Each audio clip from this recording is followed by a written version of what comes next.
Oke, ini sudah 30 partisipan. Kita mulai saja kuliah kita pada hari ini.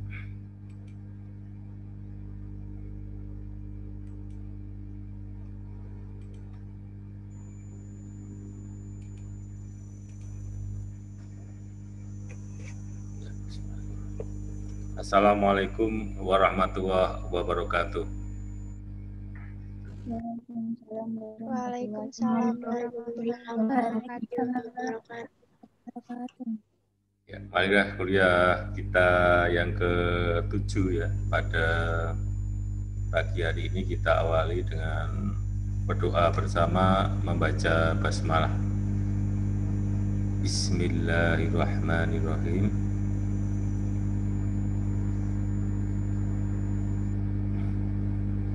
Dan selamat pagi mahasiswa semuanya, dan kita bersyukur kehadirat Ilahi Robbi, alhamdulillahirabbil alamin.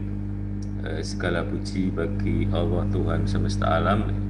Pada pagi ini kita bisa bertemu ya, bersilaturahim dalam rangka kuliah ke-7 Pendidikan Kewarganegaraan dan Pancasila D3 Farmasi kelas B ya, Stikes Muhammadiyah Klaten. Insya Allah dalam keadaan sehat walafiat. Amin ya rabbal alamin. Oke, hari ini kita akan melanjutkan pada bab ke-7, dan itu menjadi bab yang terakhir untuk pendidikan Pancasila. Dan nanti kuliah kita sebelum mid semester masih ada satu lagi nanti kesimpulan dari apa yang kita pelajari selama setengah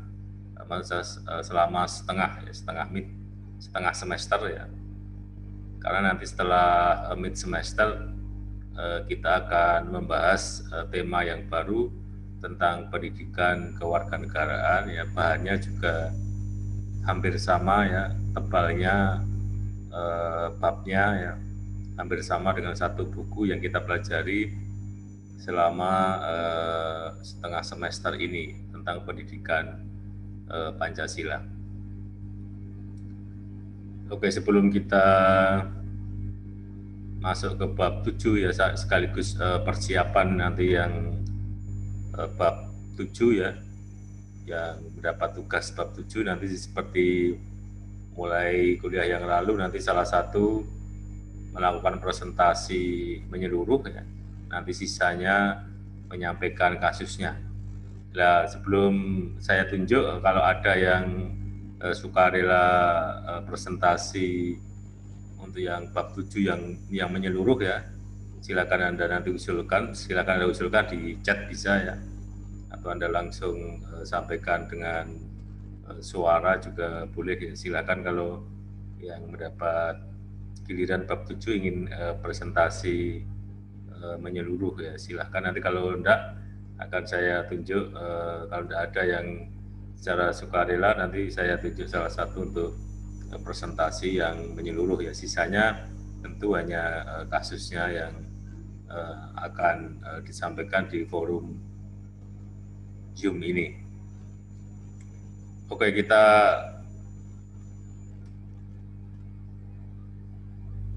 refresh sejenak ya tentang perkembangan politik internasional ya, agar kita juga bisa lebih memahami ya, meskipun teman-teman mahasiswa semua sudah mengikuti lewat media ya, media televisi maupun di internet ya, tentang pemilu di Amerika Serikat ya, di mana Donald Trump incumbent ya, presiden pertahanan ya, itu dikalahkan oleh Joe Biden atau Joe Biden ya,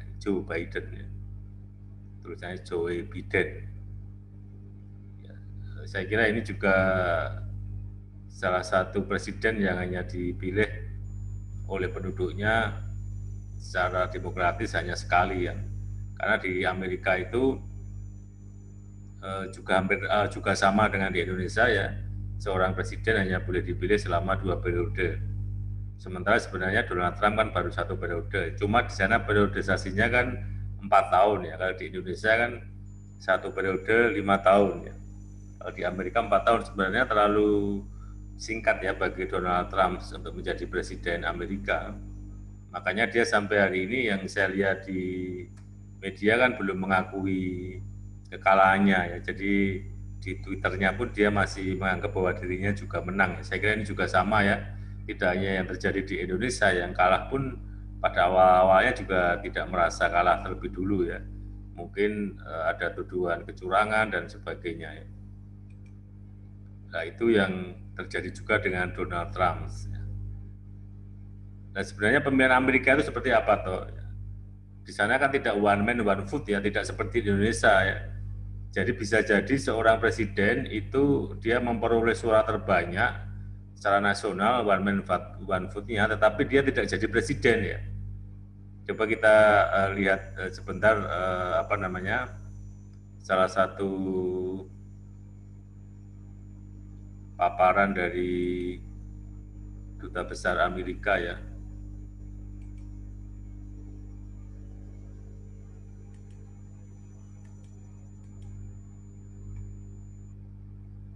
Bagaimana yang terjadi di pemilu di Amerika itu seperti apa ya.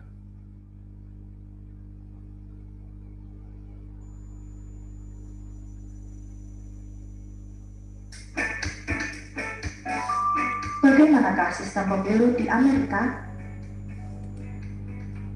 Pemilu bisa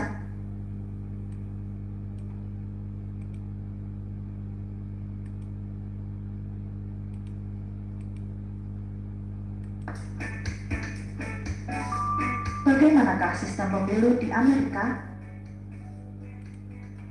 Pemilu di sana dimulai dengan pemilihan pendahuluan di awal tahun.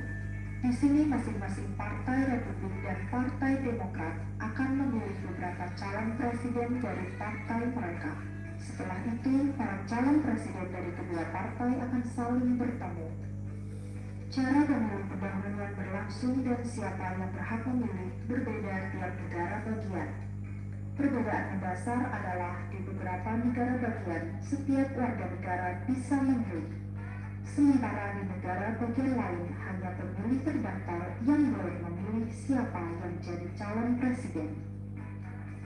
Kapan dan di mana pemilu pendahuluan berlangsung juga menentukan di tiap negara bagian. Salah satu hari yang paling menentukan adalah Super Tuesday, di mana banyak negara bagian memilih para calonnya. Para calon presiden yang mewakili partai tidak dipilih langsung oleh para pemilih. Warga negara Amerika akan memilih para delegasi yang nantinya akan mendukung masing-masing calon presiden. Para calon presiden yang menerima lebih dari setengah suara para delegasi memenangkan pemilu pendahuluan. Jika tiap negara bagian selesai memilih para delegasinya, biasanya sudah jelas siapa para calon presiden. Namun secara resmi, para delegasi yang terpilih hanya akan memilih para calon presiden di konvensi nasional partai atau National Convention. Jika tidak ada satupun calon yang menerima lebih dari setengah suara delegasi, akan ada negosiasi di dalam partai untuk memilih calon. Mungkin saja ada calon yang keluar dari bursa calon presiden dan dilakukan pemilihan ulang di antara para delegasi. Saat itu, para delegasi tidak terpaut dengan calon presiden tertentu dan bisa mengalihkan pilihan ke calon presiden lainnya sampai ditemukan mayoritas yang jelas. Ada kemungkinan peserta calon presiden baru masuk ke bursa. Setelah sudah jelas calon presiden mana yang akan saling bertarung, kampanye pemilu bisa dimulai.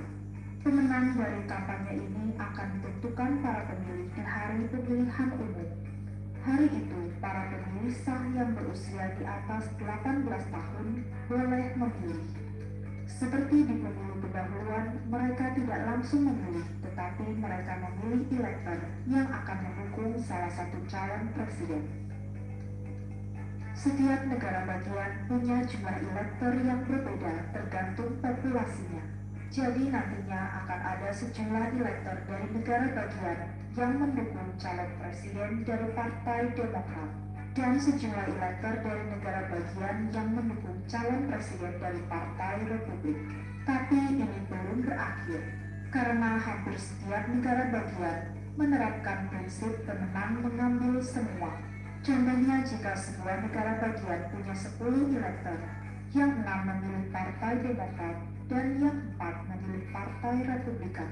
Nah, berarti yang menang Partai Demokrat dan mengambil semua suara elektor.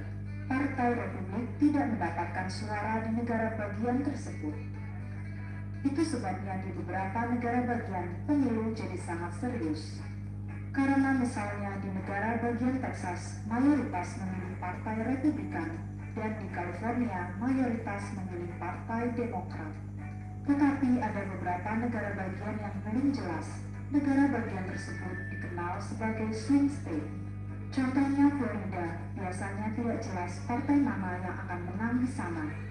Ada total 538 elektor, dan calon yang mendapat suara elektor lebih dari setengah akan menang. Nah, 29 suara elektor di Florida bisa menentukan kemenangan. Setelah elektor selesai memilih, sudah jelas siapa yang akan menjadi presiden. Namun presiden belum secara resmi terpilih sampai saat dimulainya Electoral College, yaitu ketika para elektor menyampaikan hasil pemilihan dari negara bagian mereka. Sesuai tradisi, hasil pemilihan ini akan dihitung pada awal tahun oleh Kongres Amerika Serikat. Lalu secara resmi, mereka akan mengumumkan dan melantik Presiden Amerika Serikat untuk 4 tahun ke depan.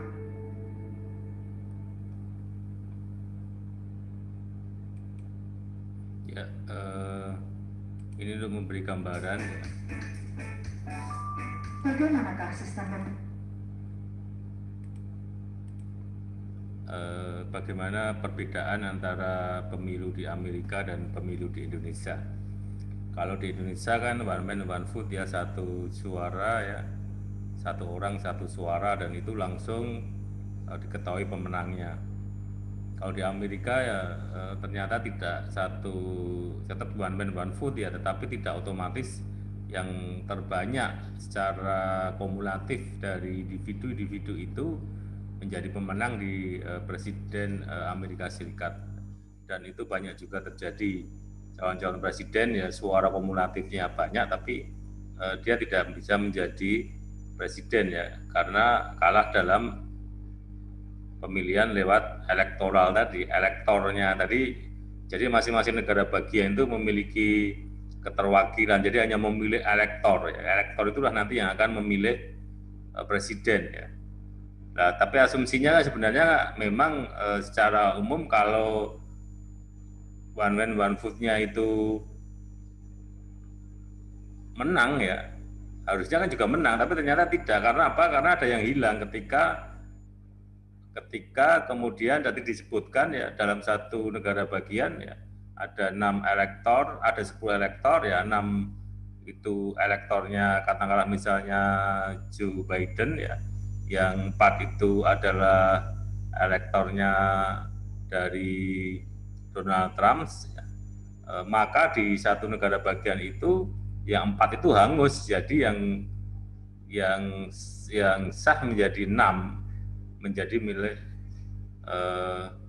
Donald Trump, milik tadi Joe Biden ya. Sebentar, saya scroll.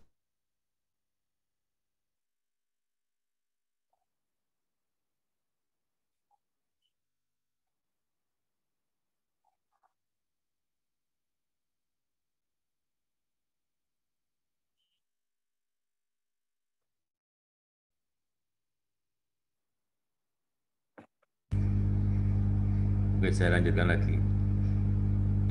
Ya. Jadi ada sistem keterwakilan ya. Katakanlah kalau di Indonesia gambarannya itu, karena Indonesia bukan negara bagian ya, tapi misalnya ya Indonesia itu provinsi-provinsi itu negara bagian, jadi nanti negara-negara bagian itu akan, atau provinsi-provinsi itu akan ditentukan jumlah elektornya ya, jumlah yang mewakili berapa orang ya. Mesti Jawa Tengah, Jawa Timur dari biasanya berdasarkan penduduk kan ya. Mestinya kayak Jawa Tengah itu keterwakilannya nanti lebih banyak ya daripada misalnya Pulau Bali misalnya ya, atau dari Nusa Tenggara Barat misalnya gitu ya. Jadi kita nanti hanya memilih keterwakilannya itu ya. Cuma ada suara yang hilang karena kalau tidak mayoritas nanti dia akan menjadi hilang. Itu yang membedakan dengan pemilu Amerika dengan pemilu di Indonesia, itu demokratis yang mana dan mengapa di Amerika dengan model seperti itu ya. Padahal sudah sama-sama one man one vote ya. Kenapa harus lewat elektor tadi oleh DPR ya, atau Dewan Perwakilan ya, atau perwakilan, bukan lembaga sebenarnya itu, karena itu perwakilan dari masing-masing negara bagian ya. Jadi itu hanya gambaran saja ya, agar kita juga memahami ya, meskipun Amerika itu bukan negara Indonesia atau bukan bagian dari kita, tapi paling tidak kan karena kita tahu ya Amerika itu sebagai salah satu negara adidaya ya, dan juga salah satu negara di dunia ya, tentu kita juga harus mengikuti ya perkembangan negara-negara lain, dan nanti bisa kita bandingkan cara memilih pemimpinnya, karena kan berbeda-beda ya sistem sebuah negara itu ya. Seperti misalnya kalau itu sebuah negara kerajaan kan juga nggak ada pemilihan presiden ya, seperti yang misalnya Arab Saudi gitu ya, karena sistemnya kerajaan ya. Dan juga beberapa negara yang lain yang mungkin sistemnya kerajaan juga tidak ada pemilihan presiden. Tapi kalau di Indonesia karena negara demokrasi yang sudah kita pelajari, pilihan presiden mulai reformasi kan one man one vote ya, satu orang satu suara. Kalau pada saat Orde Baru dan sebelumnya, presiden itu dipilih oleh Majelis Permusyawaratan Perwakilan. Nah, MPR itulah yang dipilih oleh rakyat. Itu apakah Amerika dengan model keterwakilan seperti itu? Juga tidak ya, juga tidak seperti Indonesia pada zaman dulu ya, karena tetap warganya di sana tetap memilih ya, memilih suara dari presiden itu ya. Cuma dia untuk memilih presiden diwakilkan ya, ada dalam satu negara bagian yang hilang suaranya karena minoritas gitu ya. Ya, karena hangus tadi ya, sehingga kadang kumulatifnya sebenarnya dia lebih banyak ya, bisa kalah atau dia tidak menjadi presiden. Oke, ini salah satu pengetahuan kita ya tentang bagaimana kita nanti kalau melihat televisi dan sebagainya bisa tahu. Dan wakilnya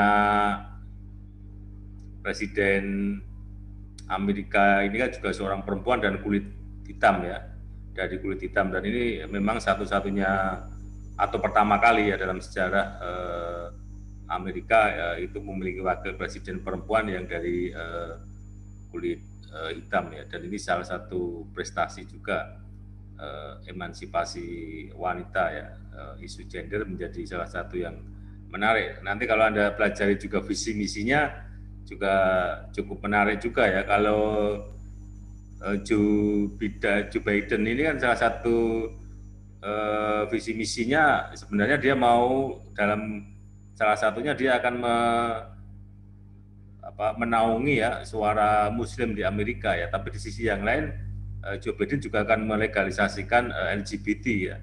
Nah, ini juga saya kira karena Amerika juga bukan negara agama ya, bukan negara Pancasila seperti Indonesia, ya tentu di sana akan mengikuti aturan yang ada di Amerika ya.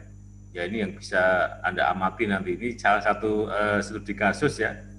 Barangkali ini salah satu contoh ya. Kalau misalnya nanti ada soal ujian baik mid semester maupun semesteran ya, ya isu-isu aktual yang ada di Indonesia maupun di dunia juga harus Anda perhatikan ya, sehingga memiliki referensi dalam menganalisa atau menjawab sebuah pertanyaan. Oke, kita akan mulai pembahasan kita di bab ke-7 ya. Dan saya persilahkan dari bab 7 ini, apakah ada yang sukarela mau presentasi? Di chat belum ada yang mendaftar ya.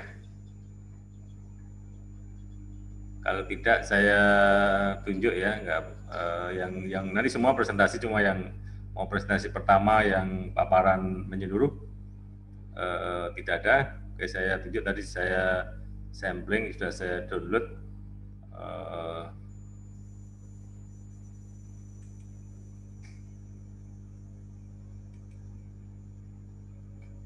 Mbak Arini, ya, Mbak Arini. Mbak Arini ada, silakan. Ada, Pak. Silakan PIN-nya. Ya. Paparan dari situ bisa share screen-nya. Saya buka dulu aksesnya dulu. Sebentar.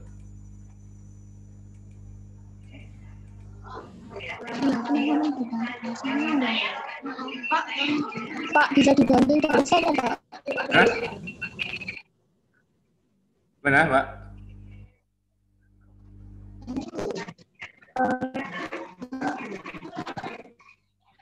Dari situ loh, Pak. Dari saya bantu, tadi sudah saya download ya.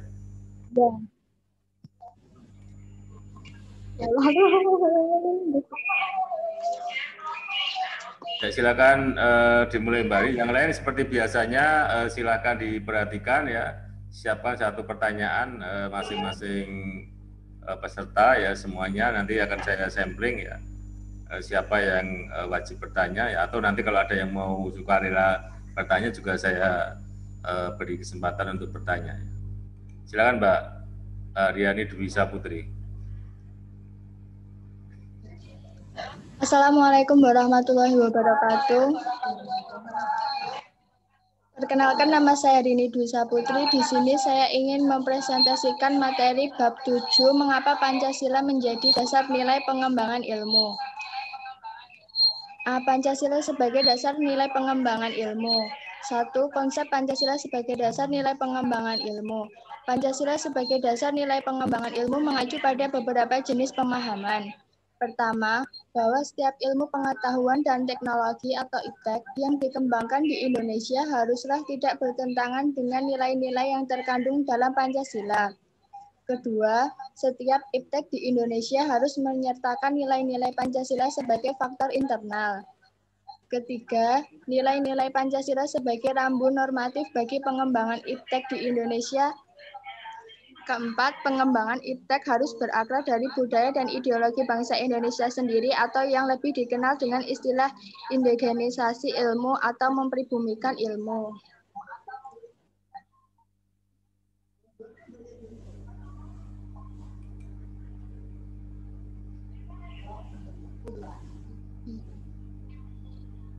Dua, urgensi Pancasila sebagai dasar nilai pengembangan ilmu. Pancasila sebagai dasar pengembangan ilmu dapat ditelusuri ke dalam hal-hal berikut. Pertama, pluralitas nilai yang berkembang dalam kehidupan bangsa Indonesia. Kemajuan IPTEK menimbulkan perubahan dalam cara pandang manusia tentang kehidupan. Kedua, dampak negatif yang ditimbulkan kemajuan IPTEK terhadap lingkungan hidup berada dalam titik nadir yang membahayakan eksistensi hidup manusia di masa yang akan datang. Ketiga, perkembangan IPTEK yang didominasi negara-negara barat dengan politik global ikut mengancam nilai-nilai khas dalam kehidupan bangsa Indonesia seperti gotong royong, solidaritas, musyawarah, dan cita rasa keadilan.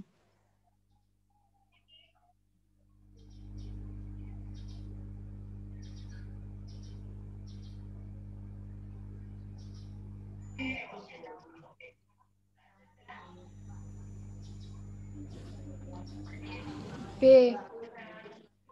Mengapa alasan diperlukannya Pancasila sebagai dasar nilai pengembangan ilmu?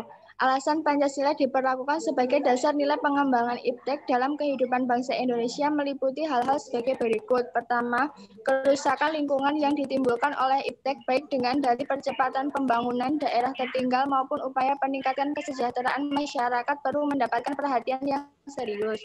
Kedua, Pancasila sebagai dasar nilai pengembangan iptek dapat menjadi saran untuk mengontrol dan mengendalikan kemajuan iptek yang berpengaruh pada cara berpikir dan bertindak masyarakat yang cenderung pragmatis. Ketiga, nilai kearifan lokal yang menjadi simbol kehidupan di berbagai daerah mulai digantikan dengan gaya hidup global. Seperti budaya gotong royong digantikan dengan individualis yang tidak patuh membayar pajak dan hanya menjadi free rider di negara ini. Sikap bersahaja digantikan dengan gaya hidup bermewah-mewahan. Musyawarah untuk mufakat digantikan dengan voting dan seterusnya. Ketiga, nilai kearifan lokal yang menjadi simbol kehidupan di berbagai daerah mulai digantikan dengan gaya hidup global, seperti budaya gotong royong digantikan dengan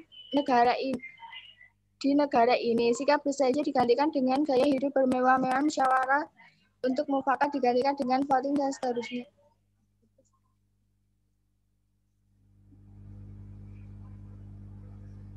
C. Menganalisis sumber historis, sosiologis, politis tentang Pancasila sebagai dasar nilai pengembangan ilmu di Indonesia. 1. Sumber historis Pancasila sebagai dasar nilai pengembangan ilmu di Indonesia. Sumber historis Pancasila ditelusuri pada awal dalam dokumen negara, yaitu Pembukaan Undang-Undang Dasar 1945, alinea keempat, kata mencerdaskan kehidupan bangsa, mengacu pada pengembangan iptek melalui pendidikan, amanat dalam pembukaan Undang-Undang Dasar 1945 yang terkait haruslah berdasar pada nilai ketuhanan yang Maha Esa dan seterusnya, yakni Pancasila.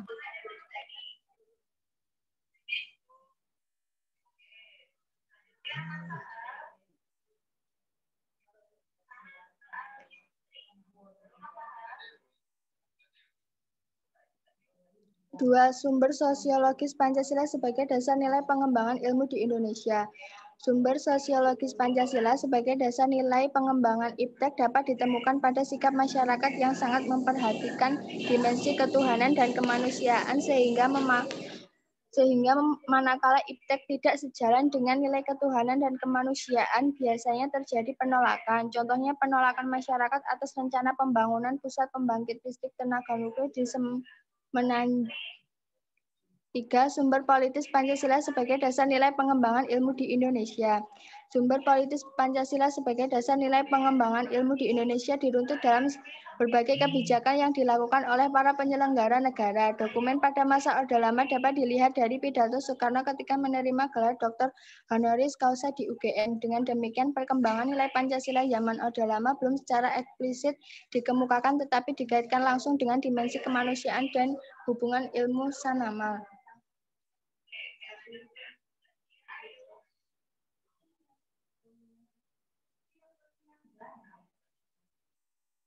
D. Membangun argumen tentang dinamika dan tantangan Pancasila sebagai dasar pengembangan ilmu. 1. Argumen tentang dinamika Pancasila sebagai dasar penyelenggara ilmu. Pancasila sebagai pengembangan ilmu belum dibicarakan secara eksplisit oleh para penyelenggara negara secara Orde Lama sampai era reformasi. 2. Argumen tentang tantangan Pancasila sebagai dasar perkembangan ilmu. A. Kapitalisme menguasai perekonomian di Indonesia. B. Globalisasi menyebabkan lemahnya daya saing bangsa Indonesia dalam pengembangan iptek.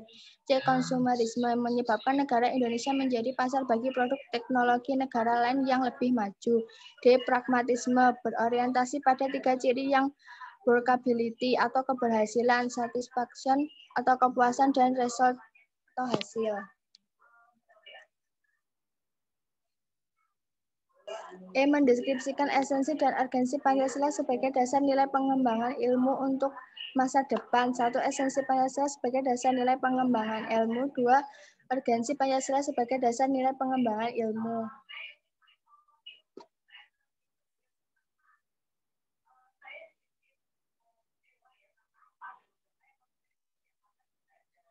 Contoh kasus, kronologi kasus yang muncul yaitu hashtags di media sosial. Ropi Yatsman merupakan salah satu pelaku yang mengunggah konten penghinaan terhadap pemerintah dan Presiden Jokowi di akun Facebook bernama Agus Hermawan dan Ropi Yatsman. Ropi juga mengedit sejumlah foto pejabat termasuk foto mantan Gubernur Jakarta yaitu Ahok. Ia juga merupakan admin dari akun grup publik Facebook Keranda Jokowi Ahok. Atas perbuatannya, Ropi telah divonis 15 tahun penjara. Dari kesimpulan kasus tersebut, sebagai rakyat Indonesia harus menjaga dan merawat memperdaya sarana teknologi informasi, serta dapat memanfaatkannya dengan sebaik-baiknya agar bermanfaat untuk setiap orang, karena segala sesuatu yang kita lakukan akan berdampak besar di masa depan, begitu juga dengan teknologi di era globalisasi. Sekian presentasi dari saya, terima kasih. Wassalamualaikum warahmatullahi wabarakatuh.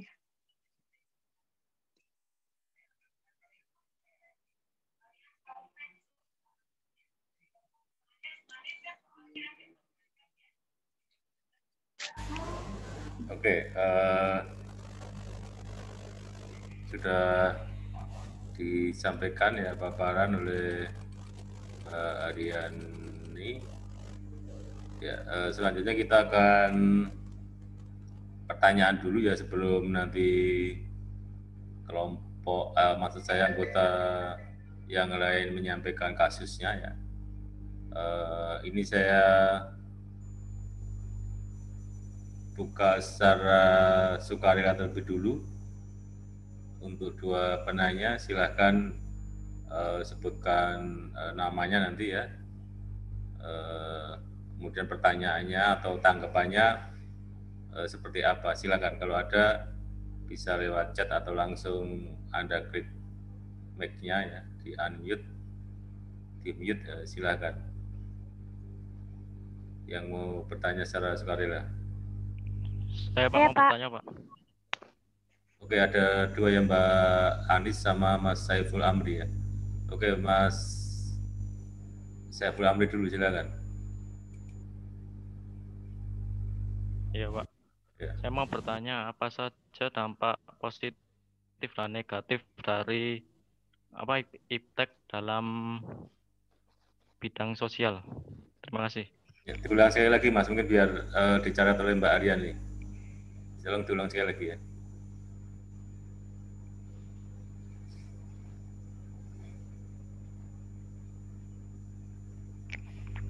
Apa dampak positif dan negatif iptek dalam bidang sosial? Ya, oke. Jadi dari dicatat Mbak Aryani, jadi apa dampak positif dan negatif ya iptek atau ilmu pengetahuan dan teknologi dalam bidang sosial. Langsung yang kedua silakan Mbak Anis ya. Ya, perkenalkan nama saya Anis Anggiara Sikanori. Izin bertanya kepada saudari hari ini, apa saja dampak iptek yang tidak sesuai dengan Pancasila? Terima kasih. Ya, apa dampak iptek yang tidak sesuai dengan Pancasila gitu ya Mbak Anis. Oke, sudah dicatat oleh Mbak Aryani. Masih butuh waktu dulu atau langsung dijawab Mbak Aryani? Saya ingin menjawab. Oh, langsung ya, silakan. Saya ingin menjawab pertanyaan dari Saiful Amri yang apa dampak positif dan negatif iptek dalam bidang sosial. Untuk dampak positif iptek dalam bidang sosial seperti informasi yang ada di masyarakat dapat langsung dipublikasikan dan diterima langsung oleh masyarakat, dan sedang dampak negatifnya yaitu kemerosotan moral di kalangan warga masyarakat, khususnya di kalangan remaja, Pak.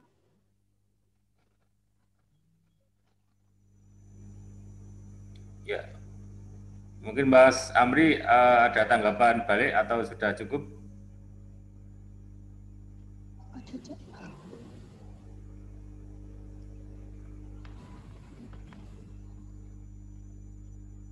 Sudah cukup Pak. Amri, ada tanggapan balik atau sudah cukup? Sudah cukup Pak. Oke, terima kasih. Untuk pertanyaan yang kedua tadi silakan Mbak Aryani.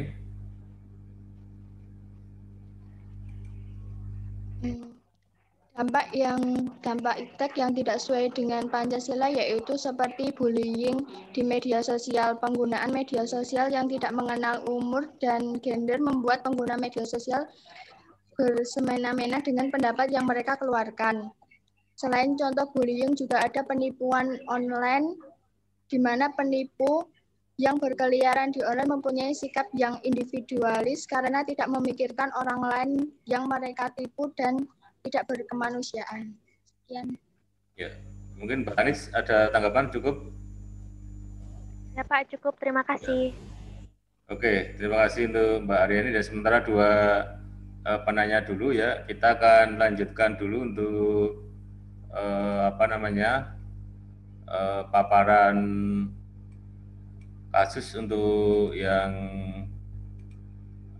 lainnya dulu, yang anggota lainnya terlebih dulu. Saya persilakan untuk selanjutnya. Tadi nomor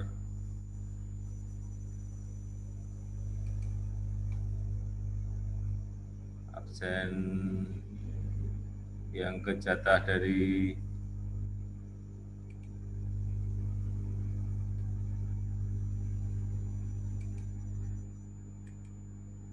bab 7 ya. Untuk bab 7 absen 42. Absen 42. Silakan menyampaikan kasusnya. 42 berarti Mas Yoga Arya Putra. Brilian Yoga Arya Putra ya. Silakan Mas. Ya Pak. Perkenalkan, nama saya Brilian Yoga. Saya ingin memaparkan tentang bab 7, mengapa Pancasila menjadi dasar nilai pengembangan ilmu. Pengembangan ilmu pengetahuan dan teknologi iptek dewasa ini mencapai kemajuan pesat, sehingga peradaban manusia mengalami perubahan yang luar biasa. Pengembangan iptek tidak dapat terlepas dari situasi yang melingkupinya. Artinya iptek selalu berkembang dalam suatu ruang budaya.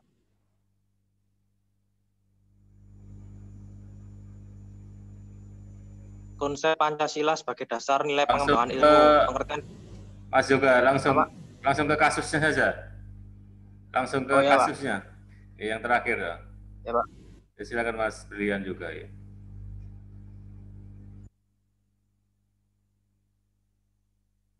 Menggali sumber historis, sosiologi, politis tentang Pancasila sebagai dasar nilai pengembangan ilmu di Indonesia. Kata mencerdaskan kehidupan bangsa mengacu pada pengembangan iptek melalui pendidikan. Enggak, Mas juga ngambil kasus enggak? Kasus yang sudah ngambil kasus enggak yang dianalisa sesuai tema? Yang sumbernya itu Pak?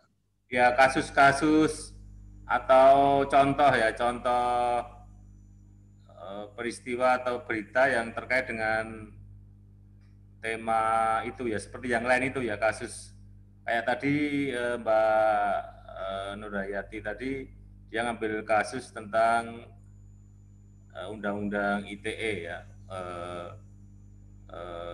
tentang teknologi informasi.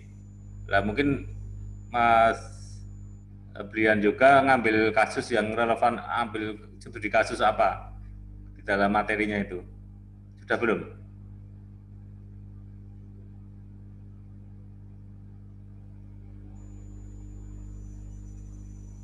Saya mengambil kasus pembangun itu Pak, politis Pancasila sebagai nilai pengembangan ilmu di Indonesia Pak. Ini Pak. Iya, kasusnya, studi kasusnya belum spesifik itu ambil. Coba saya lihat paparannya dulu. Paparan sudah dikirim belum ya? Sudah Pak, tapi yang sumbernya belum karena deadline-nya mepet Pak. Belum ada kasusnya. Tapi di situ sudah ada kasusnya belum? Sekarang sudah punya kasusnya belum? Studi kasusnya? Belum Pak. Oke ya. Oke, berarti belum ya, Mas Yoga ya. Untuk kasusnya. Oke. Sementara ini dulu aja untuk Mas Yoga. Kita lanjut dulu untuk yang lain dulu. Untuk nomor absen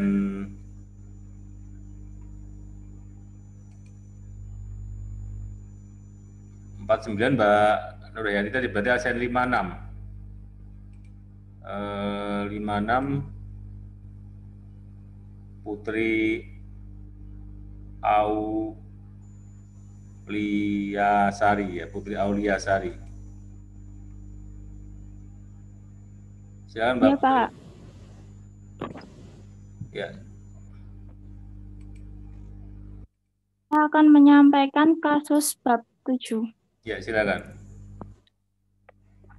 Pada zaman sekarang ini hanya banyak remaja yang menyalahgunakan teknologi. Tak jarang banyak anak muda yang sering situs yang berbau pornografi, ajang perjudian, penipuan khususnya di bidang transaksi jual beli online, dan juga menimbulkan banyaknya kejahatan yang terjadi seperti penculikan, pemerkosaan, dan lain-lain. Jika mereka tetap menggunakan teknologi dari sisi negatifnya, maka akan banyak menimbulkan masalah bagi kehidupan dan kepribadian para remaja. Banyak teknologi yang masuk ke dalam negara Indonesia namun kurang diperhatikan dalam tanda kutip kurang difilter. Seharusnya pemerintah harus bisa memfilter teknologi mana yang bisa dimanfaatkan dengan baik dan kepribadian para penerus bangsa agar dapat mengembangkan dan bermanfaat bagi bangsa dan tanah air Indonesia. Bukan malah semuanya diterima begitu saja tanpa ada proses penyaringan. Sudah.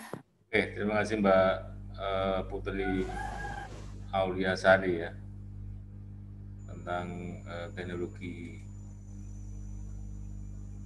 seleksi terhadap teknologi.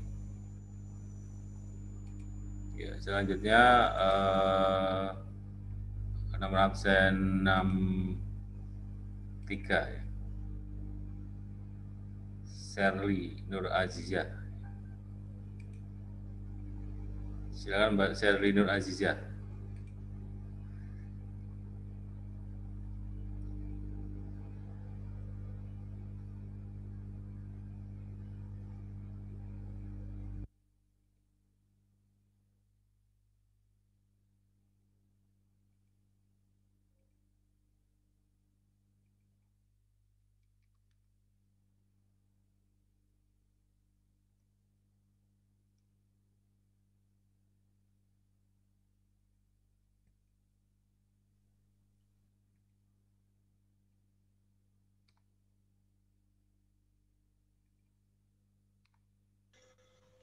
Ya, di partisipan Mbak Sherly tidak ada ya, belum ada informasi ya. Tadi sebenarnya sempat ada, ini sudah ada informasi ada gangguan sinyal. Oke, nanti kita tunggu kalau dia sudah masuk lagi sebagai partisipan ya karena ada gangguan sinyal. Oke, sebenarnya sudah semua ya tadi disampaikan ya tadi, tapi masih ada satu yang belum tuntas tadi sebenarnya ya Mas Brilian Yoga tadi ya, belum selesai untuk mencari kasusnya. Nanti seharusnya seperti yang lain nanti mengambil teori kemudian mencari kasusnya yang relevan dengan teori atau materi yang menjadi bagiannya masing-masing ya. Nanti kita akan menggunakan teknis yang hampir sama di bagian kedua setelah mid semester ya. Nanti ada paparan, nanti tentu ada pengembangan dan ada inovasi yang lebih sempurna ya dari paparan di bagian pertama ini ya. Jadi nanti semua juga akan mendapat tugas ya setelah mid semester ya. Namun sebelum mid semester ya materi teorinya sudah sampai bab 7 ini ya. Meskipun kuliah kita masih sekali lagi minggu depan kita akan ulas menyeluruh dari WhatsApp bab 1 sampai bab 7. Nanti saya akan sampaikan beberapa kesimpulan yang bisa kita tangkap ya dari apa yang kita pelajari ya selama setengah semester ini. Untuk hari ini akan kita bahas dulu ya, tapi kita kasih tepuk tangan atau plus dulu untuk kelompok yang mendapat tugas bab 7 ya, kita kasih tepuk tangan dulu yang sudah presentasi di Zoom pada siang hari ini ya. Oke, kita akan bahas ya dari apa yang menjadi tema kita ya pada siang ini, yaitu bagaimana kaitannya dengan pendidikan Pancasila dalam pengembangan ilmu pengetahuan dan teknologi. Dan tadi yang saya lihat contoh yang banyak digunakan dalam paparan tadi kaitannya juga dengan bagaimana pemanfaatan teknologi informasi dan juga ilmu pengetahuan, dan juga bagaimana penerapannya, di mana di situ ada aturan ITE ya, Undang-Undang ITE ya, Informasi Transaksi Elektronik. Kalau bicara tentang itu, saya kira yang terakhir yang ditangkap oleh polisi adalah Gus Nur itu ya, Gus Nur betul ya, Gus Nur ya, Gus Nur yang Sugi siapa namanya itu, Sugi siapa itu ya, ditangkap polisi ya karena dianggap menjelek-jelekan NU ya lewat YouTube ya. Memang kita harus berhati-hati memang menggunakan informasi yang bersifat publik ya. Saya pun kadang juga terlupakan ya. Kalau di grup WhatsApp itu semi tertutup ya, sudah tertutup ya. Tapi kalau meskipun itu di grup tertutup Facebook itu masih dianggap sebagai publik ya. Meskipun sudah mulai berkurang ya. Dulu sebelum marak medsos WhatsApp dan sejenisnya itu kan yang dominan kan Facebook ya. Bahkan kalau Anda nanti baca Anda googling ya, dulu sempat ada perseteruan itu antara mahasiswa Stikes dengan dosennya ya, sampai ke sidang pengadilan ya. Biar beritanya agak objektif, kita lihat saja di browsing, saya carikan browsingnya ya.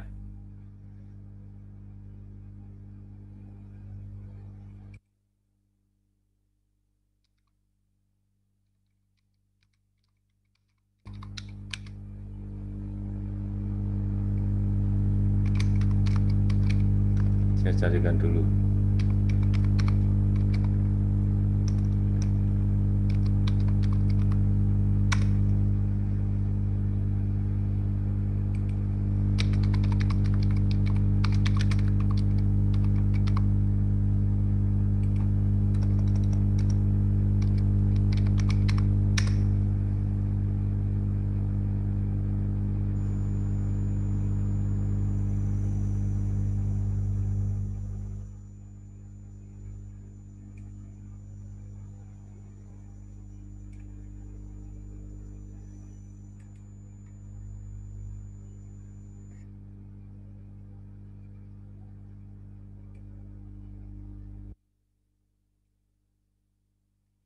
Saya share dulu ya.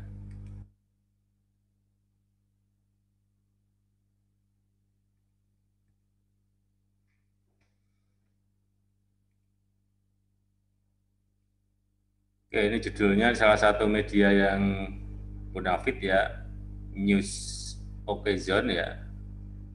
Ini jaringannya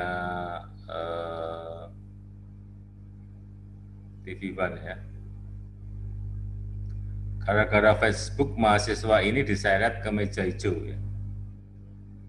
Sebenarnya ini tadi juga bisa dijadikan kasus ya untuk analisa Anda ya. Gara-gara mengkritik dosennya di akun Facebook FB, seorang mahasiswa Sekolah Tinggi Ilmu Kesehatan Stikes Muhammadiyah Klaten dan seorang alumnus mahasiswa di kampus tempat terpaksa duduk di kursi pesakitan di Pengadilan Negeri PN Klaten.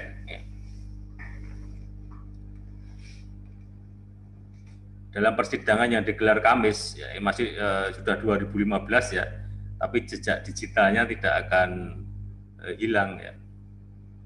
Sepanjang adminnya dari websitenya tidak menghapus, ini masih terus tersimpan ya selamanya ya.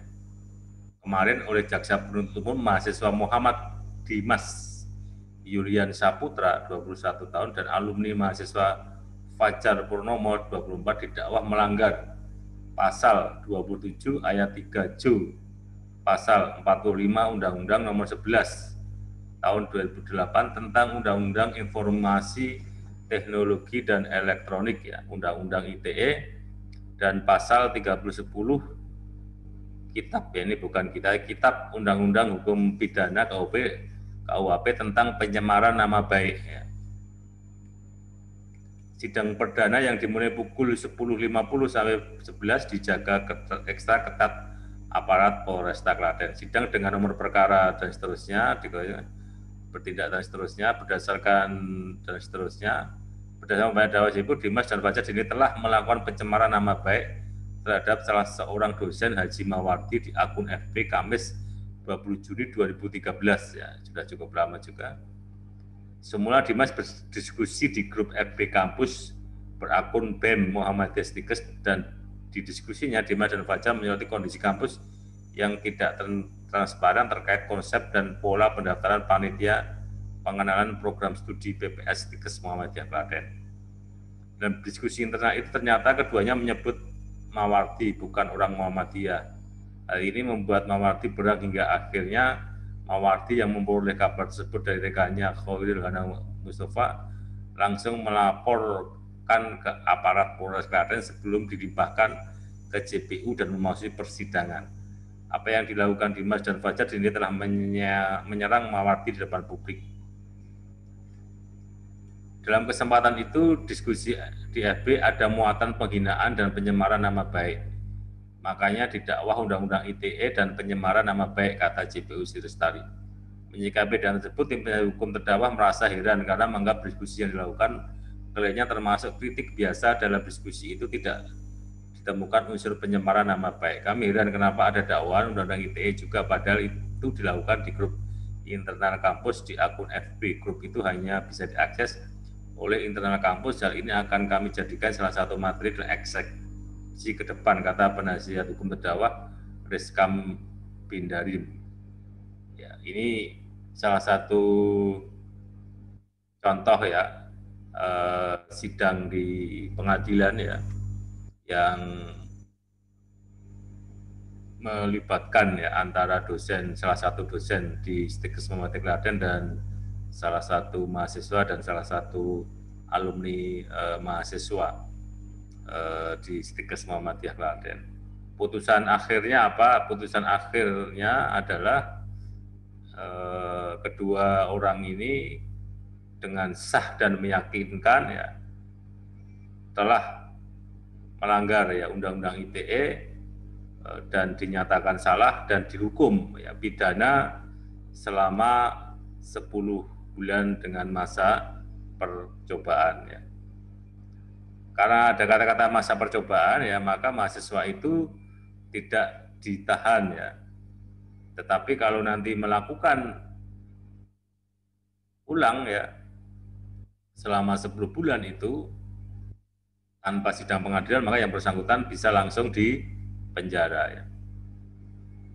Jadi ini salah satu contoh ya, sebenarnya banyak sih contoh-contoh yang lain ya, tapi salah satu yang viral ya sebelum medsos rame masih banyak menggunakan email ya, itu dulu ada kasus yang namanya Prita Mulyasari ya. Prita Mulyasari, coba saya carikan materi kasusnya. Ini juga salah satu contoh bagaimana nanti Anda bisa menganalisa kasus lebih mendalam.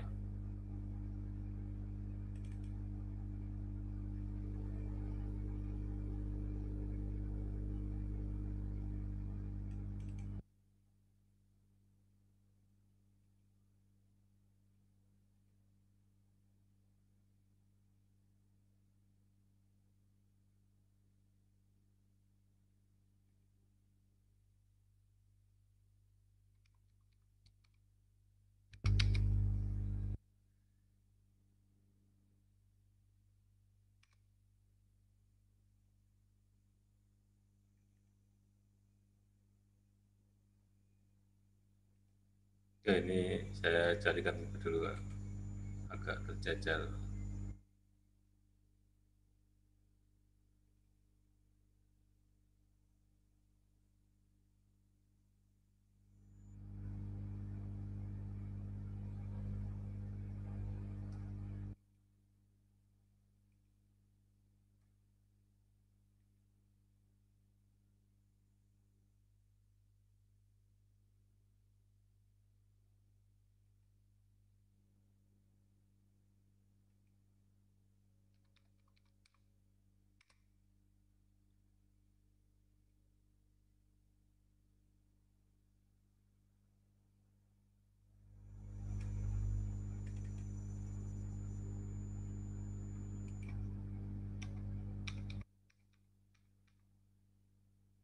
Ya, ini saya coba sampaikan agar kita lebih bisa menganalisa secara mendalam ya. Jadi kasus ini memang sudah sangat lama, 2009 ya, di mana waktu itu media sosial belum serame sekarang ini ya. Tetapi sudah ada seorang ibu yang dipenjara karena dia melakukan email kepada teman-temannya. Email itu lebih tertutup lagi ya. Prita Mulyasari adalah seorang ibu dengan 2 anak yang ditahan sejak 13 Mei 2009 di Lembaga Pemasyarakatan Wanita Tangerang sebagai tersangka kasus pencemaran nama baik Rumah Sakit Internasional Omni Alam Sutra ya, Serpong, Tangerang Selatan.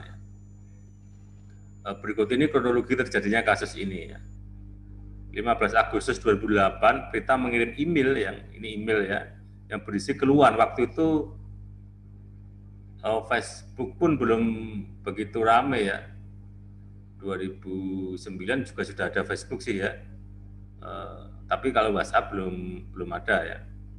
Prita mengirim email yang berisi keluhan atas pelayanan yang diberikan pihak rumah sakit ke customer_care@banksinarmas.com dan ke kerabatnya yang lain ya. Cuma ini kan dengan email tapi ke banyak orang ya.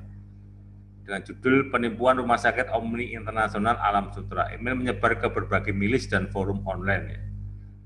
30 Agustus 2008 Prita mengirim isi emailnya ke surat membaca detik.com.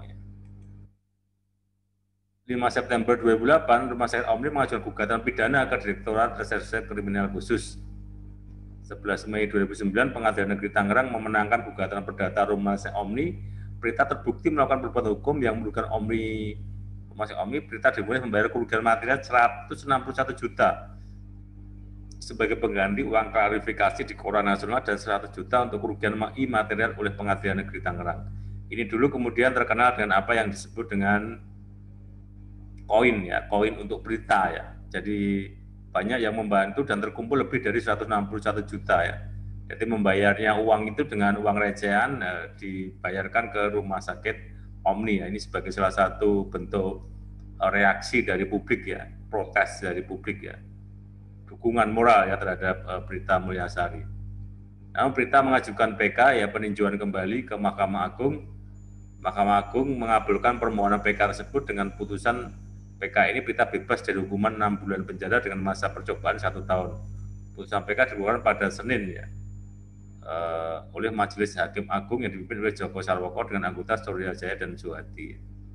Sebenarnya dia sudah divonis 6 bulan penjara dengan masa percobaan 1 tahun ya. Jadi yang dia langgar tadi sudah Undang-Undang ITE ya. Ini aturannya, ini sumbernya. Oke. Artinya apa? Artinya kasus yang lain itu sangat banyak ya. Anda nanti bisa rekap sendiri ya secara nasional ya, terkait dengan pemanfaatan teknologi dalam Undang-Undang ITE. Makanya kan sekarang ini yang sering saya sampaikan, dunia itu kan ada 2 kan, dunia nyata dan dunia maya. Dunia maya dunia internet ya, dan di situ pun ada patroli polisi ya. Maka polisi tim cyber crime ya dari Polda atau dari polisi juga akan patroli, tidak hanya di jalan raya, tidak hanya di dunia nyata ya, tetapi dia juga patroli di dunia internet ya, sehingga kita juga harus penuh kehati-hatian dalam sisi pemanfaatan teknologi informasi. Tetapi kan ini bukan berarti kemudian kita tidak menggunakan media sosial sebagai sarana komunikasi ya. Tidak ya, harus kita gunakan sebaik-baiknya ya, dengan hal yang positif ya. Bukan berarti karena hampir semua inovasi atau teknologi itu akan memiliki dampak negatif ya. Naik motor itu ya risikonya jatuh ya, kecelakaan ya, naik kendaraan ya. Tapi apakah kita kemudian, dan motor juga punya dampak negatif, kadang juga digunakan oleh para pencuri ya, para penjambret ya. Tapi apa kemudian tidak ada motor ya, tidak ada produksi motor dan tidak menggunakan motor, kan tidak ya. Ya kita harus menggunakan motor secara hati-hati ya, memiliki surat izin mengemudi ya, kemudian ikuti rambu-rambu lalu lintas dan seterusnya. Kalau masalah kemudian kita tidak menggunakan itu, tidak menggunakan itu transportasi, lalu kita mau menggunakan apa kan ya? Naik motor ya takut kecelakaan, tabrakan ya. Naik bis ya, apalagi bis Sumber Kencono yang saya sering ceritakan ya, bis Jogja Solo langsung Jaya ya, yang sopirnya itu kalau guyonan saya malah besok masuk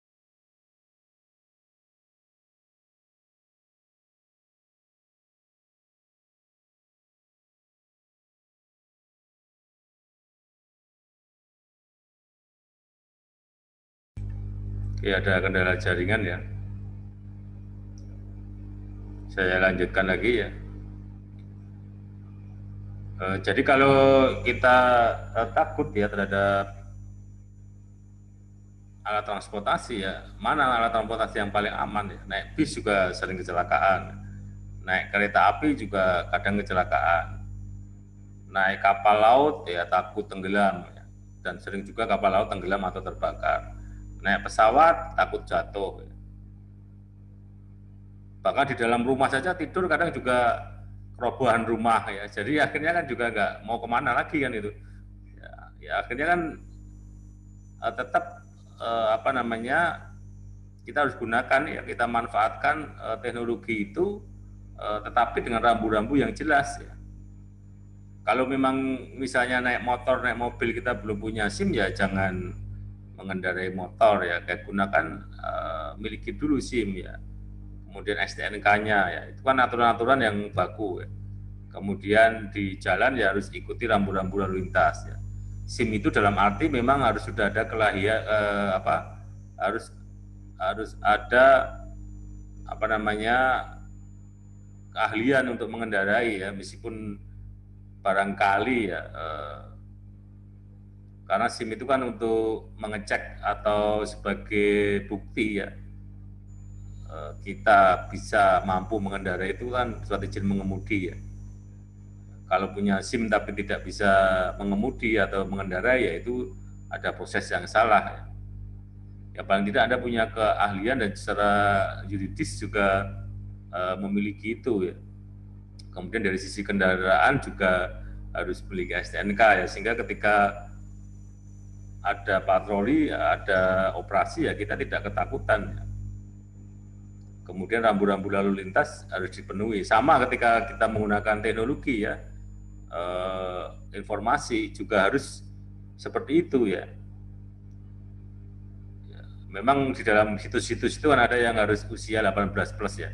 18 plus pun itu juga harus hati-hati kan, tidak bisa serta-merta kemudian kita memanfaatkan itu ya, rambu-rambunya itu harus kita penuhi. Meskipun Kominfo sudah memblokir ya situs-situs yang berbahaya ya, apakah itu pornografi, apakah itu perjudian ya, tetapi kan itu seperti pepatah ya, hilang satu tumbuh 1000 ya. Jadi mereka lebih canggih ya dari Kominfo ya untuk memanfaatkan kelengahan-kelengahan dari pemerintah ya untuk kita memanfaatkan media elektronik itu, media internet itu ya untuk hal-hal yang tidak baik, untuk hal yang negatif ya. Katakanlah tadi pornografi ya, perjudian ya. Kemarin saya mendengar ada salah satu anak teman saya, dia juga dicari-cari sama debt collector ya, karena dia ikut games online di internet ya, tapi dengan basis perjudian ya. Jadi di situ nanti bisa membeli uang atau koin, bahkan bisa dipinjami uang, meskipun itu uangnya harus transfer dan sebagainya, dia dipinjami dulu seperti hutang ya. Kemudian dia dianggap hutang ya.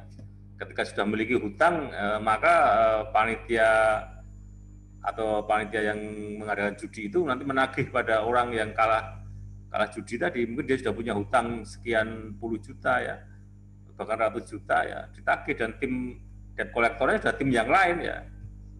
Biasanya kan debt collector swasta itu dia kemudian menggunakan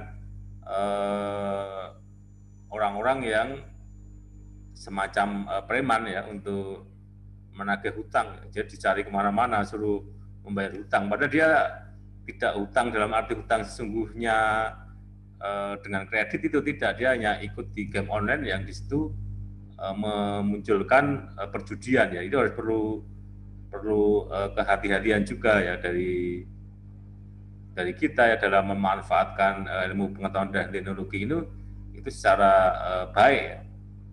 Juga bagaimana ilmu pengetahuan yang sekarang sudah sangat maju seperti kedokteran, dan ini di bidang Anda ya. Seharusnya kita sudah harus maju sangat jauh ya. Namun ini juga ada kendala COVID-19 ini, seolah-olah harapan atau mungkin kemajuan teknologi itu hanya kalah dengan virus yang sampai sekarang belum bisa ditemukan secara efektif ya vaksinnya, yang mudah-mudahan dalam waktu dekat meskipun sudah ada ya, tapi masih perlu diuji coba dan seterusnya ya. Sehingga kendala-kendala yang lain kan menjadi muncul ya. Itu juga ada keterbatasan kan ya. Secanggih-canggihnya rumah sakit itu kan tetap dia akan memiliki kamar mayat ya, kamar jenazah. Kenapa? Karena ya memang juga terbatas ya. Meskipun sudah maju sangat canggih ya, bagaimana ilmu kedokteran kita ya itu untuk menyembuhkan ya masyarakat ya. Kemudian dalam hal yang lebih maju lagi, ada yang berobsesi untuk melakukan cloning ya, cloning, mungkin di cloning hewan, nanti ada cloning manusia dan seterusnya ya. Ada beberapa yang memang itu juga ditentang oleh ilmuwan-ilmuwan yang memiliki kapasitas keagamaan yang kuat ya, agar kita juga dibatasi dalam mengembangkan ilmu pengetahuan itu dengan etika ya. Etika ya. Di negara di Amerika pun juga seperti itu ya, sudah mulai ada sidang di semacam Mahkamah Agung ya, untuk menjual belikan organ tubuh ya. Jadi di cloning kan, cloning tadi di teknologinya nanti menjual organ tubuh ya. Jadi bisa jadi nanti di generasi ke depan ya, farmasi itu tidak hanya menjual obat-obatan ya, bisa di situ nanti jual beli organ tubuh tapi secara legal gitu ya. Ya mungkin itu nanti secara medis juga bisa jadi sangat maju ya. Mungkin jual ginjal, jual ya, kalau kaki kan kaki palsu mungkin juga, meskipun palsu sekalian ya. Kalau cangkok kan masih menggunakan organ orang yang lain ya, orang yang masih hidup. Tapi kalau mungkin dengan teknologi cloning mungkin bisa tidak merugikan atau tidak perlu menggunakan langsung kerugian pada orang lain ya. Jadi ini sebuah bisa dibayangkan nanti kalau misalnya ada seperti itu ya, tapi legal ya. Tapi kalau di beberapa film yang atau informasi yang kita lihat di Cina itu kan jual beli organ, dan di Indonesia pun juga kalau kebanyakan kan ginjal ya, karena ginjal diambil satu masih memungkinkan untuk bisa hidup ya. Ya, tapi kalau yang lain kan juga sulit kan ya. Tapi juga sudah ada kan seperti cangkok hati dan sebagainya. Nah itu mungkin akan dimanfaatkan nanti ke depan menjadi teknologi yang lebih maju lagi ya. Di bidang farmasi pun juga Anda sudah harus mengikuti perkembangan-perkembangan yang sudah sangat modern ya dalam ilmu pengetahuan itu, tapi tetap harus dengan tadi etika ya, dan Pancasila itu menjadi pengembangan dari ilmu pengetahuan dan teknologi itu. Jadi obat-obatan yang ada tentu itu juga harus diikuti ya dengan etika yang muncul, sehingga tidak sekedar apa yang disebut dengan kapitalisme ya dalam penjual beli obat ya. Ya, ini juga harus kita perhatikan. Kita harus melihat kemampuan dari masyarakat dan juga efisiensi dan efektivitas dari obat-obatan itu sendiri. Ya, karena itu kan bisa merugikan masyarakat. Dulu ada kasus di Klaten itu, sebuah apotek itu memalsu obat, tidak hanya memang hanya diisi gandum ya, padahal pasiennya betul-betul berharap uangnya saja mungkin dari hutang ya, dia membeli obat tapi obatnya dikasih obat palsu ya, hanya diberi gandum, meskipun juga tidak akan memberikan dampak yang, tapi juga nggak akan sembuh kan ya, karena hanya diisi gandum ya. Apoteknya pun dulu sempat diperiksa oleh polisi ya, tapi perkembangannya saya kurang begitu paham. Hal seperti itu yang sebenarnya tidak sesuai dengan etika ilmu pengetahuan yang dikembangkan dalam Pancasila ini ya. Sekarang dunia internet pun Anda juga sudah mulai berpikir kan untuk bagaimana bisa menggunakan teknologi ini. Semua sudah era digital ya. Kemudian juga menggunakan jual beli online ya. Ya, ini juga menjadi hal yang perlu diikuti kan ya oleh mahasiswa sekarang ya. Saya beli obat-obatan kan juga bisa langsung ke apotek ya, tapi juga bisa secara bebas di online itu ya. Meskipun juga ada bisa sampai konsultasi dokter ya, seperti Halodoc itu kan nanti konsultasi dokter secara online ya, nanti obatnya juga akan dikasih resep ya, bisa nanti langsung dikirim ya obatnya itu ya. Itu dalam hal sakit-sakit yang sangat terbatas ya. Kalau sudah sakitnya sangat mendalam, tentu dokter juga nggak akan memberi resep ya. Dalam penanganan awal mungkin bisa dilakukan sampai teknologi dengan cara online seperti itu. Jadi itu yang menjadi poin ya tadi yang sudah disampaikan dalam paparan tentang bagaimana Pancasila sebagai dasar pengembangan ilmu itu sendiri ya. Jadi diharapkan mahasiswa dan sivitas akademika itu ketika mengembangkan ilmu pengetahuan bersendikan Pancasila itu. Tentu termasuk juga bersendikan pada nilai-nilai agama itu ya, sehingga tidak kebablasan. Ya.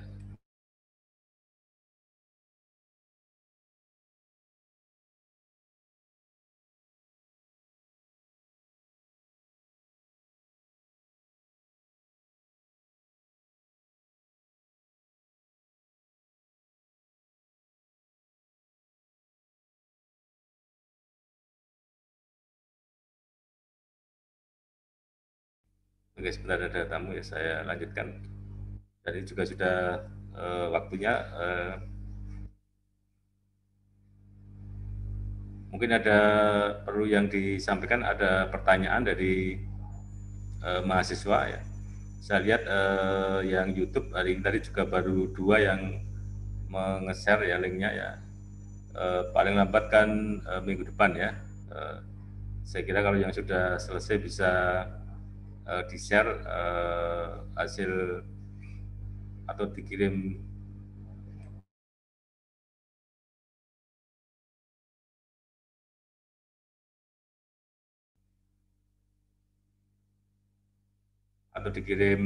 linknya ke Google Class itu,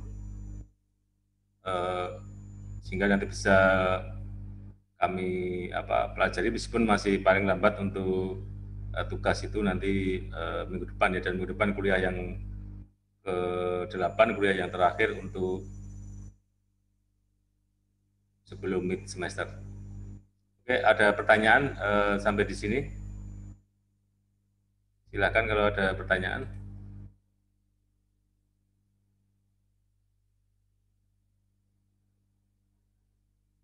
Oke, kalau tidak ada pertanyaan, saya kira kuliah kita hari ini kita akhiri dulu ya. Nanti insya Allah kita ketemu minggu depan ya.